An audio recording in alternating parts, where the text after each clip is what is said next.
Olá, seja bem-vindo ao curso Maiores Inimigos do Namoro. Eu sou o Júnior Meirelles e, como prometido, toda sexta-feira às 20 horas eu estou aqui para ajudar você a descobrir quais são os maiores inimigos do namoro, a detectar se eles estão presentes no seu relacionamento e como vencer esses inimigos. Eu espero que você esteja gostando dessa jornada e você já pode assistir a primeira aula no card que vai aparecer aqui em cima.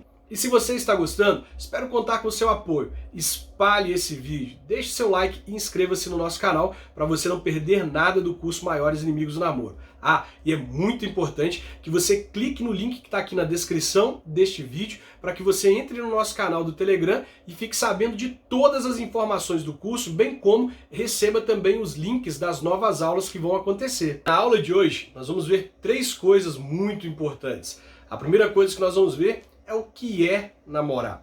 A segunda coisa que nós vamos ver é qual é a importância do namoro. Em terceiro lugar, nós vamos ver que o namoro ele pode ser um tempo de preparo para o casamento ou uma escola para o divórcio. Espero que você esteja animado para essa aula. Sei que você está na expectativa de que a gente já comece a falar a respeito dos inimigos do namoro. No entanto, é muito importante que a gente defina algumas coisas e que a gente estabeleça qual é o real significado do namoro de acordo com a tradição cristã e de acordo com os princípios bíblicos. É importante que você tenha em mente que o namoro, como nós conhecemos hoje, não existia no passado. No passado, os relacionamentos eram arranjados pelos pais. O rapaz e a moça se uniam como uma forma de manter as tradições da família. E é por isso que nós vemos, por exemplo, que Abraão se casou com Sara, sua meia-irmã por parte de pai. Nós também vemos que Isaac se casou com Rebeca, sua prima. E mais tarde, que Jacó se casou com Raquel e com Lia, que também eram suas primas.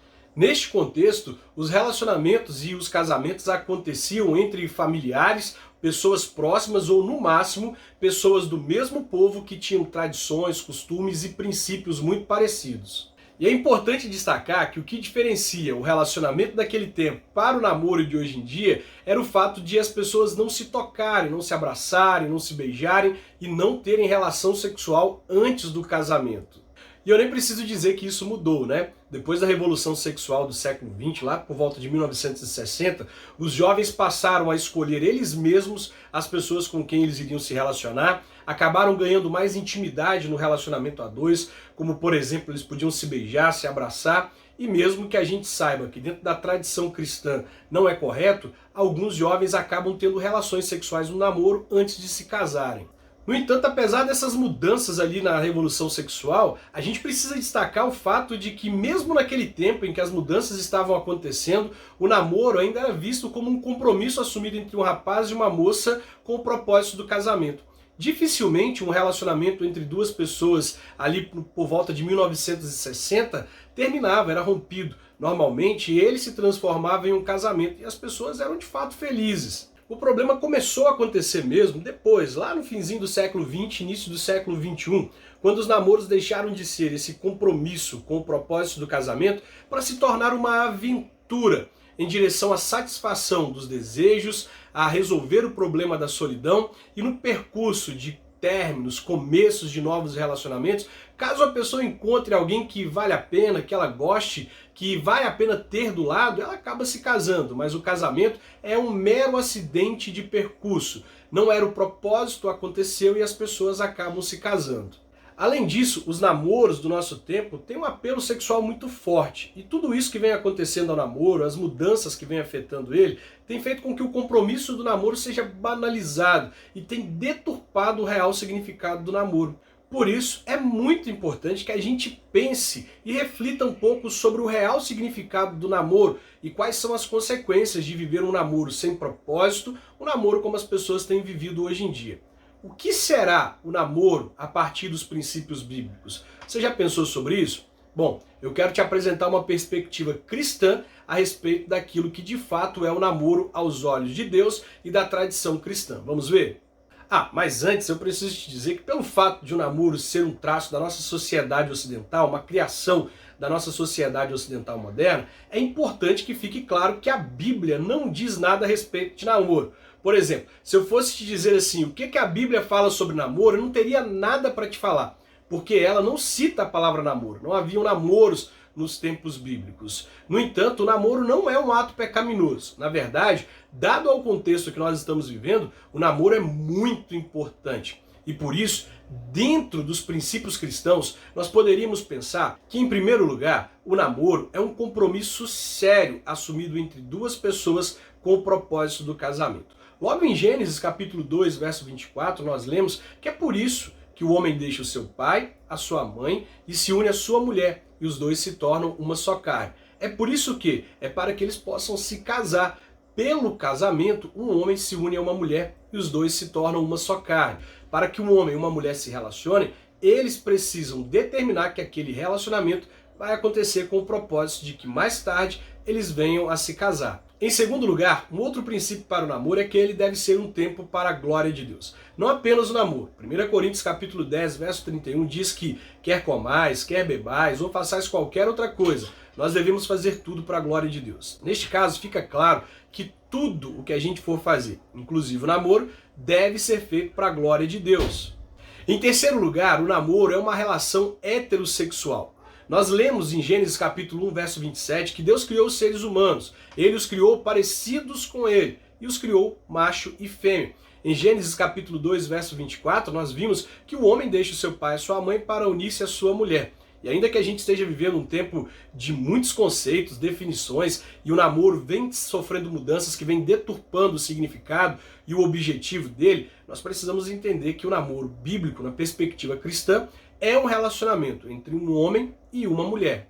Em quarto lugar, outra coisa muito importante é pensar que o namoro é uma relação em julgo igual. A Bíblia deixa muito claro, a partir de Gênesis capítulo 12, que Deus começa por meio de Abraão um novo povo. E aí nós vemos em todo o tempo, durante a Bíblia, esse povo sendo chamado pelo povo separado de Deus. Quem é o povo separado de Deus?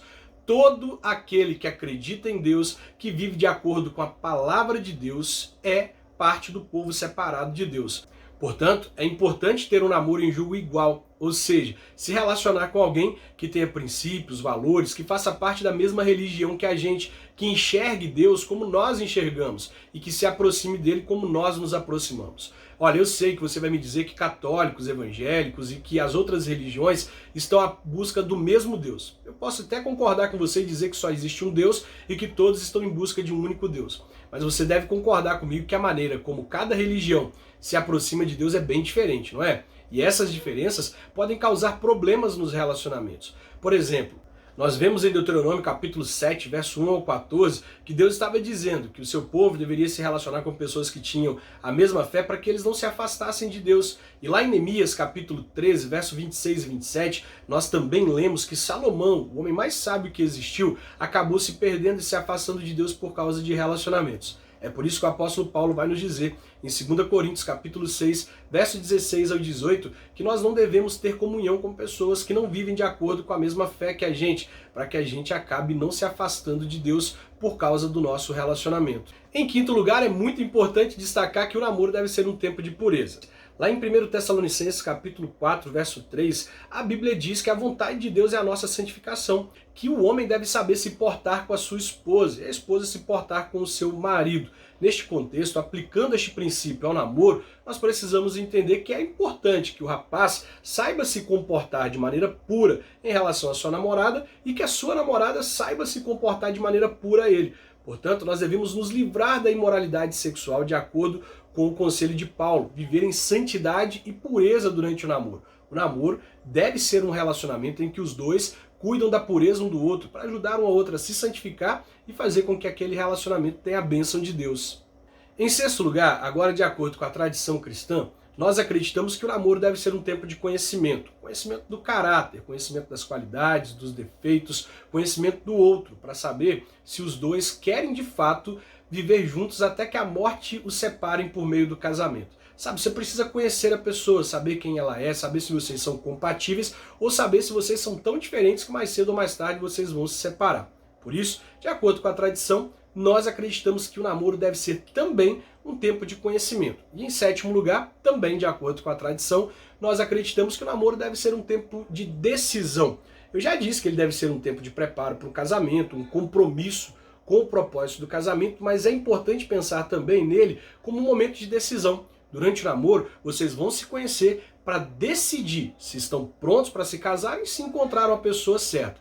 Mesmo que vocês tenham o propósito de se casarem, caso descubram que não encontraram a pessoa certa, melhor não casar. Melhor abrir mão do namoro do que se casar com a pessoa errada e acabar sofrendo com o divórcio. Diante de todos esses princípios, nós podemos entender então que o namoro é um compromisso sério para a glória de Deus, assumido entre um homem e uma mulher que comungam de fé semelhante, com o objetivo de ser um tempo de preparo e decisão para o casamento. Agora, deixe-me te falar sobre a importância do namoro. Eu acredito que a partir de tudo que nós acabamos de dizer, você já deve ter entendido que o namoro é algo muito importante e que mesmo que a Bíblia não fale sobre ele, namorar não é pecado. É claro que a forma como você namora pode ser pecaminosa, mas o ato de namorar em si não é pecado. Ao contrário, o namoro se tornou uma ferramenta muito importante para que nós possamos ter casamentos sólidos, dado ao contexto que nós estamos vivendo. Como vimos, é no namoro que o casal se conhece suas qualidades, os seus defeitos, suas diferenças, os pontos fortes, os pontos fracos, quais são os pontos negativos do relacionamento, e é ali que eles devem ajustar as questões, ajustar aquilo que não está bom para que no futuro aquilo não atrapalhe o casamento. É um tempo de preparo, é um tempo de organização. E é muito importante que os casais de namorados levem a sério o relacionamento, que eles pratiquem um namoro responsável, que vivam um namoro para a glória de Deus, a fim de que no futuro eles possam colher a bênção de Deus no casamento. O namoro é muito importante nos nossos dias, mas ele precisa ser levado a sério. Se não for levado a sério, pode ser que a gente tenha casamentos defeituosos por causa de namoros problemáticos. O namoro é tão importante que o seu resultado pode determinar o sucesso ou o fracasso de um casamento. E é muito importante que o casal tenha em mente que durante o namoro eles estão fazendo escolhas, plantando coisas que mais tarde, lá no casamento, eles vão colher. E se nós observarmos a crescente taxa de divórcios no Brasil, nós veremos que o namoro não tem cumprido seu propósito e que muitos solteiros namorados estão cometendo erros graves, fazendo escolhas ruins no casamento que tem gerado muitos divórcios. Desta forma, ao contrário de ser um tempo de preparo para o casamento, o namoro, os começos e términos de relacionamentos, a facilidade com que as pessoas terminam os seus namoros, tem sido, na verdade, uma escola para o divórcio.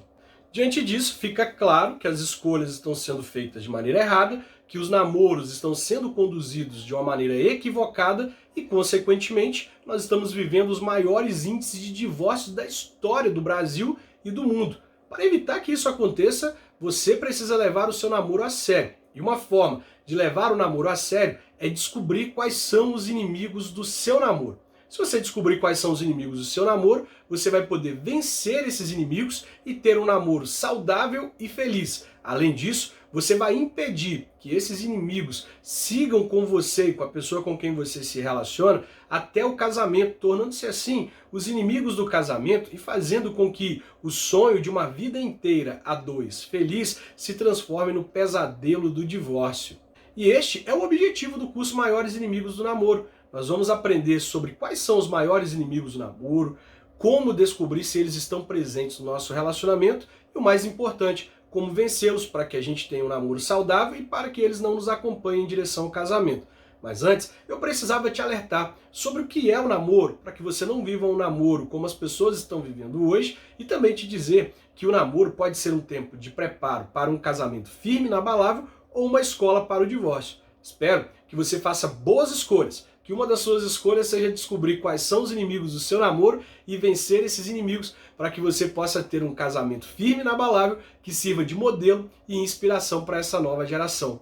Esta foi a aula de hoje. A partir de semana que vem nós já vamos falar sobre quais são os maiores inimigos do namoro. Eu espero que você tenha gostado. E lembre-se, sexta-feira, às 20 horas, nós estamos aqui para poder tratar sobre quais são os maiores inimigos do namoro, como descobrir se eles estão presentes no nosso relacionamento e como vencê-los.